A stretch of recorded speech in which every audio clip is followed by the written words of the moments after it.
السلام علیکم دوستو، برطانوی عدالت نے 21 اگست 2023 کو شمالی انگلینڈ کے کاؤنٹیز آف چیسٹر اسپتال میں 7 نوزائیدہ بچوں کو قتل کرنے والی نرس لوسی لیٹبی کو تاحیات قید کی سزا سنا دی ہے۔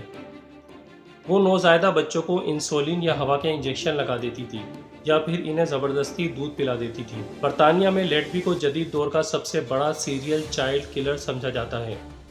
جج جیمز کوس نے اس شفاق قاتلہ کو سزا سناتے ہوئے کہا کہ یہ بچوں کے قتل کی ایک ظالمانہ، سوچی سمجھی اور ایسی گھٹیا مہم تھی کہ جس میں سب سے کم عمر اور بہت زیادہ کمزور بچے نشانہ بنائے گئے۔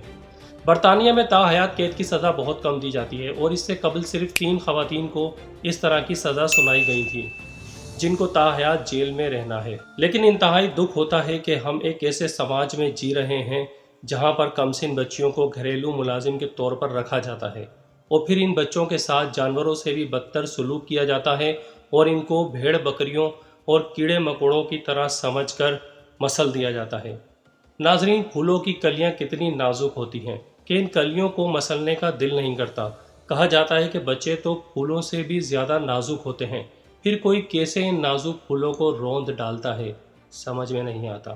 ایسے ہی جبر کا شکار ہوئی رانی پور کی فاطمہ۔ جب سے میں نے فاطمہ کے بارے میں نیوز پڑھی ہیں اور اس پر تشدد کی آخری مبینہ ویڈیو دیکھی ہے، میرے ذہن میں بار بار منشی پریم چند کے افسانے کفن کا خیال آ رہا ہے۔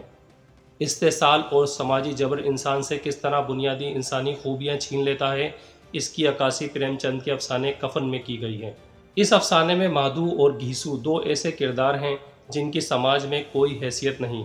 وہ نااہل ہیں، کامچور ہیں اور بے حس بھی ہیں۔ چماروں کے خاندان سے ان کا تعلق ہے اور چوری چماری کر کے کسی طرح اپنا پیٹ بھرتے ہیں۔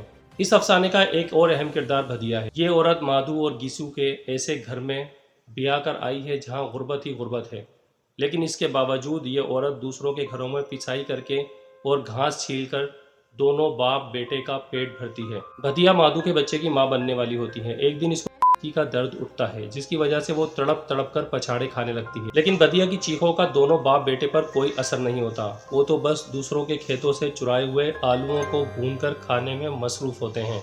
بھدیا کی مسلسل چیخیں سن کر گھیسو مادھو سے کہتا ہے، جا دیکھ تو آ، لیکن مادھو جھنجھلا کر کہتا ہے، مرنا ہے تو جلدی مر کیوں نہیں جاتی، دیکھ کر کیا آؤں۔ صبح جب مادھو بھدیا کو دیکھنے کوٹھڑی میں جاتا ہے تو بھدیا مری پڑی ہوتی ہے۔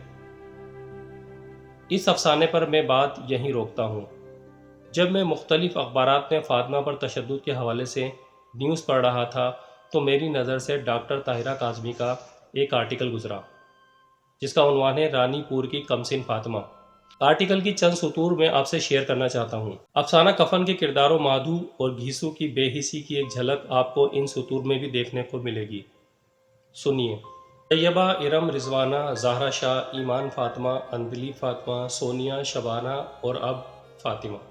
ہائے فاطمہ، وہ دل خراش ویڈیو جس میں فاطمہ بار بار فرش سے اٹھنے کی کوشش کرتی ہے لیکن اٹھ نہیں پاتی۔ نہ جانے کتنی ہڈیاں ٹوٹی ہیں، نہ جانے کہاں کہاں سے خون بہہ رہا ہے۔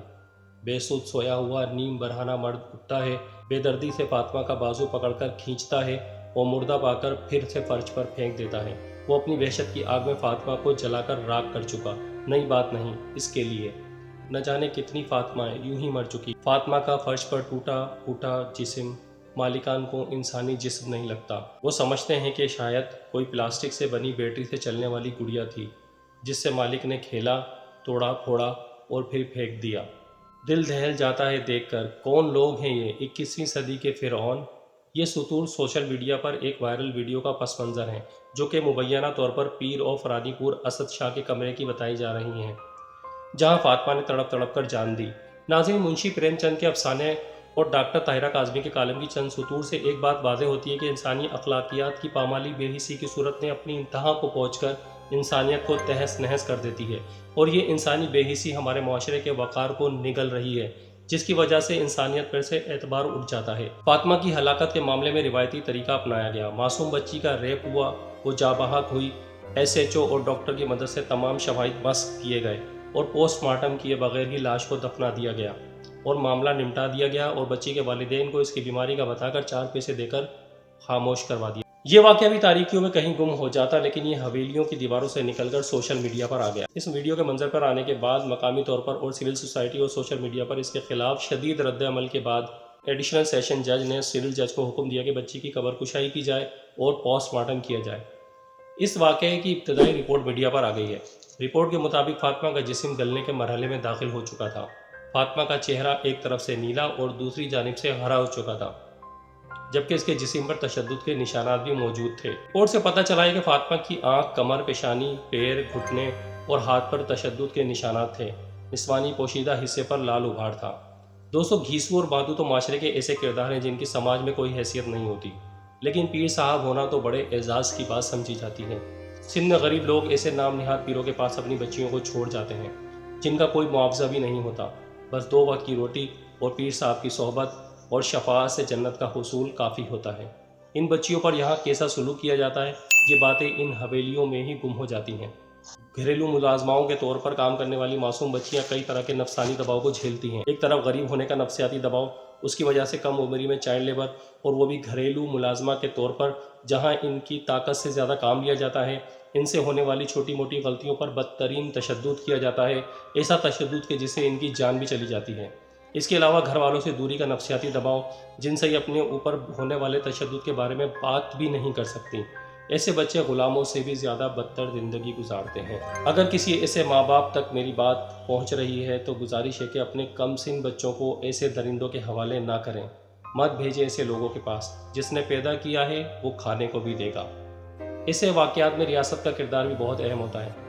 ایک اچھی فلاحی ریاست وہ ہوتی ہے جو مظلوم کے ساتھ کھڑی ہوتی ہے، اس کی ہمت ہوتی ہے، اس کی آس ہوتی ہے، اور ظالم کے پاس اس کے پاس کوئی رحم نہیں ہوتا، جیسا کہ برطانیہ میں لوسی لیٹپی کے ساتھ ہوا۔ کیا ہی اچھا ہو کہ ایسے واقعات میں حکومت خود بھی مدعی ہو، ورنہ غریب لوگوں کو صلح کے نام پر ڈرا دھمکا کر کیس کا رخ اپنے حق میں موڑنے میں ان جیسے نام نہاد پیروں کا کچھ نہیں بگڑتا، کیونکہ یہ با اثر ہیں، ان کے پاس پیسہ ہے، پہنچ ہے اور جنت بانٹنے کا ٹھیکہ بھی۔ لیکن بقول علامہ اقبال، گھر پیر کا بجلی کے چراغوں سے ہے روشن، ہم کو تو میسر نہیں مٹی کا دیا بھی۔ لیکن سندھ کی دھرتی سرماؤں کی شاعر شاہ عبداللطیف بھٹائی کی دھرتی ہے۔ اس دھرتی کی بیٹیاں سسی، ماروی، مومل، سونی، موکھی، سورٹ اور نوری ہیں، جو کہ ہمت، جرت، استقامت، ذہانت اور مہر و وفا کی مورتیاں ہیں۔ اس دھرتی پر معصوم بچیوں کے قاتلوں کے روپ میں نام نہاد پیروں کے لیے کوئی جگہ نہیں ہے۔